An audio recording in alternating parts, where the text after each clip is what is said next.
Today I invited Rob Kaptein to our Event Planner TV studio to talk about return on investment. By proving the ROI of events, we could convince more businesses to invest in event marketing. How comes event agencies have no tradition in demonstrating ROI? And more important, what's the next step for the event industry?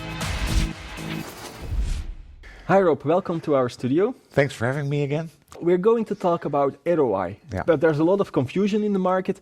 What is that exactly, ROI? Well, usually when you launch the term ROI, people start to doodle on their paper and look the other way.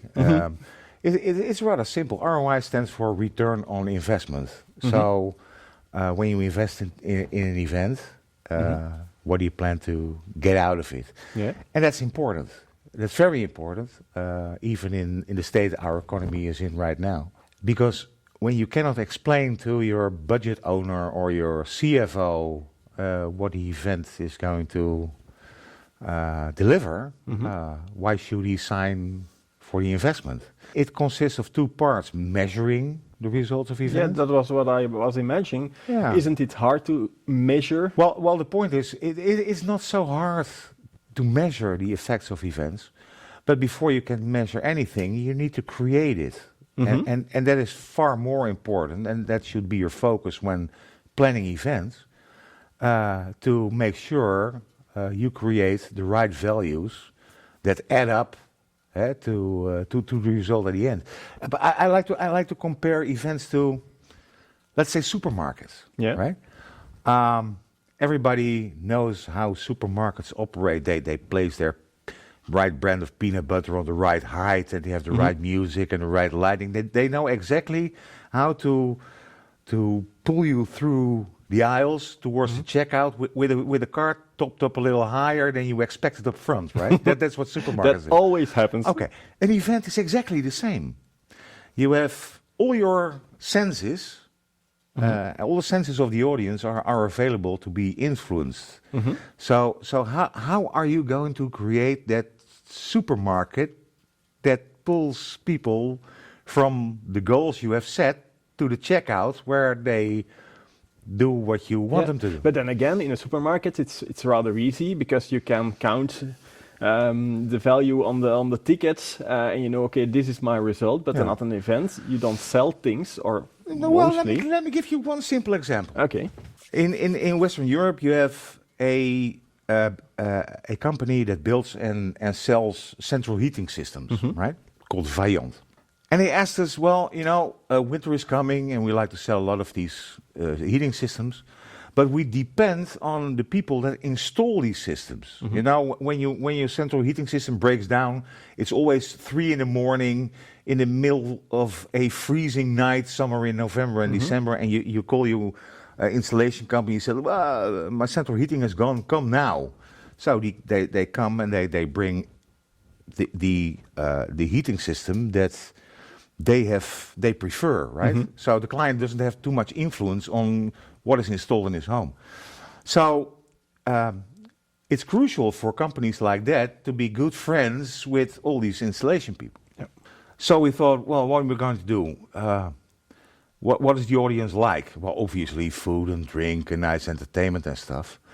But when we really focused on what is the crucial factor, and this is important, what is the crucial factor that will change their behavior the next morning,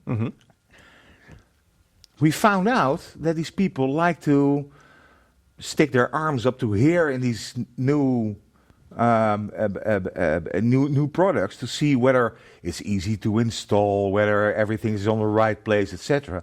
So besides food and drink and fun, we created a gallery with a lot of these new products where they could experiment, right?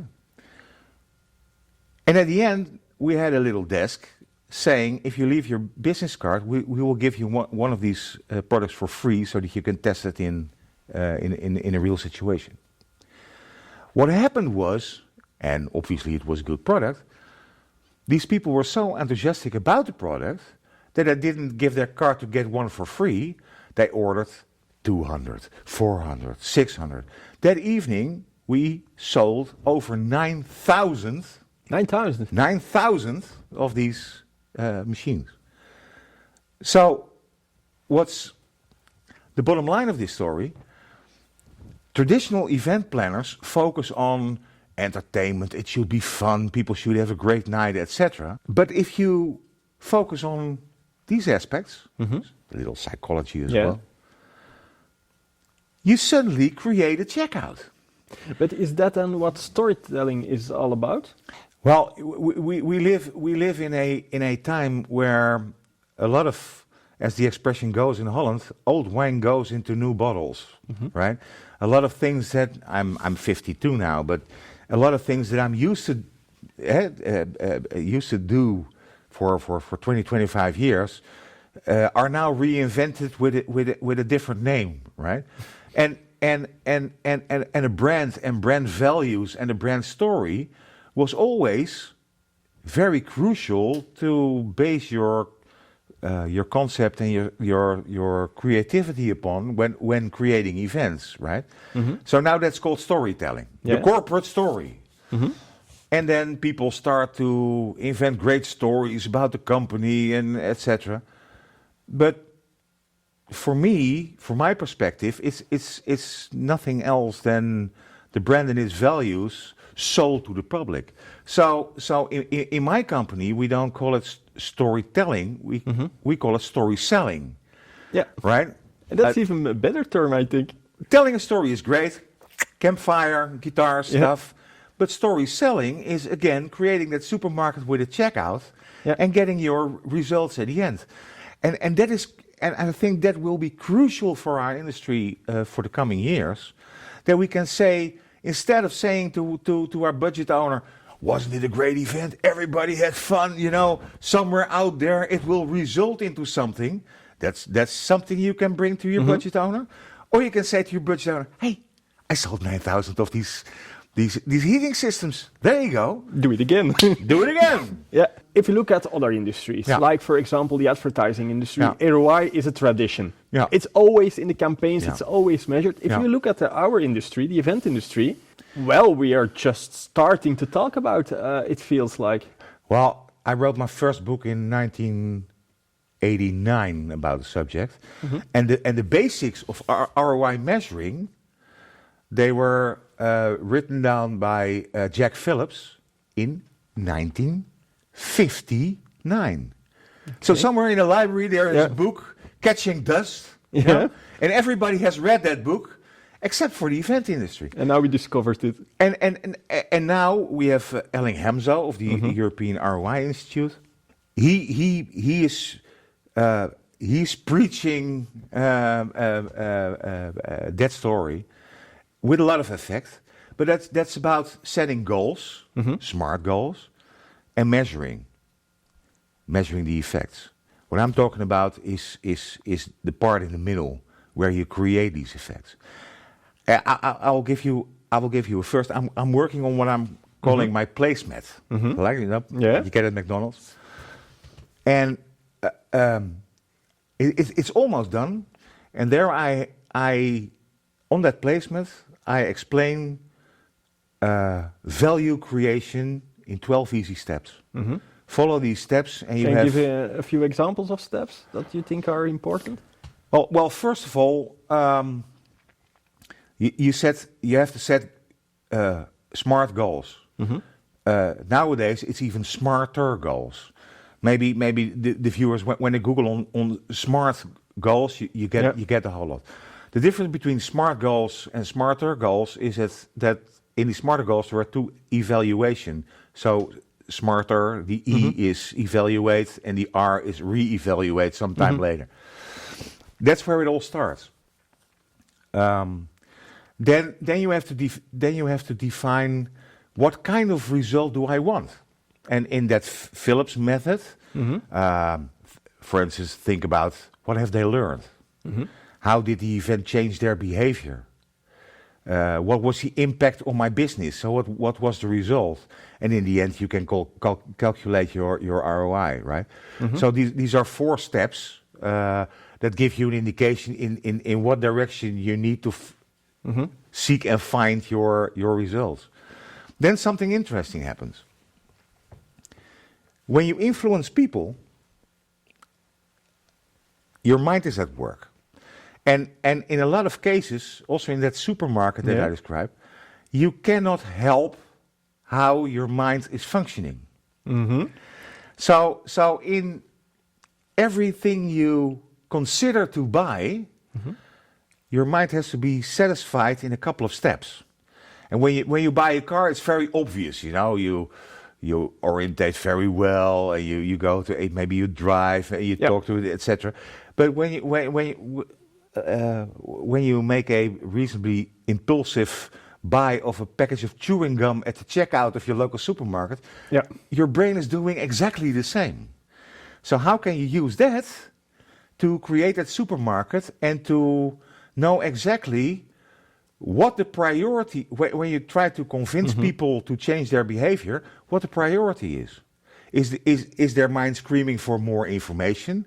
Is their mind screaming for a specific proposition? Is their mind screaming for comparing competitive products, etc.? Well, I'm not going to cramp a book and an afternoon of course in this short interview, but I promise you, when it's finished, you'll be the first to have it. So then can we and we can share it. to Sure, we can share it with people. Maybe one last question. Yeah. What would the next step for our industry be? An extreme focus on value creation. For instance, when you look at how the industry has promoted itself over the years, in the beginning it was all about organizing and how difficult it was for a company to organize itself, etc. And the second phase was we are event marketeers. We are experience economy specialists. But the common denominator between all these qualifications is that we have always talked about instruments. Marketing is an instrument. Organization is an instrument, is a tool, right? Yeah, sure. Is a skill. We have never talked about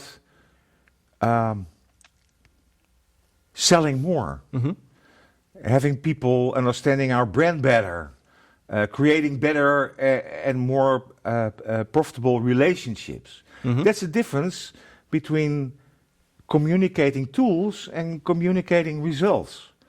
And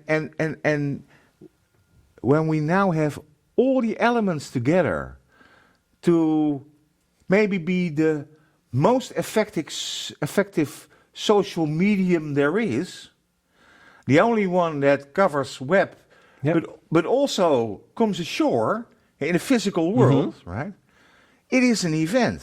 And everything we need to satisfy the wildest dreams of budget holders, CFOs, sales managers, everybody who is a potential target group for events, every tool we need to satisfy them is there. So let's please focus on creating value for them and using these tools to create events that really astonish the people who sign the investments for these events. When we came back to Vaillant with 9,000, they said, "Fuck, we have a problem. We can't deliver them." So when you as a final word, when you use these instruments right, you can say to your potential clients, as I do often, be careful what you wish for. Thank you very much for coming to our studio, Rob. And you at home, thank you for watching our show. I hope to see you next time.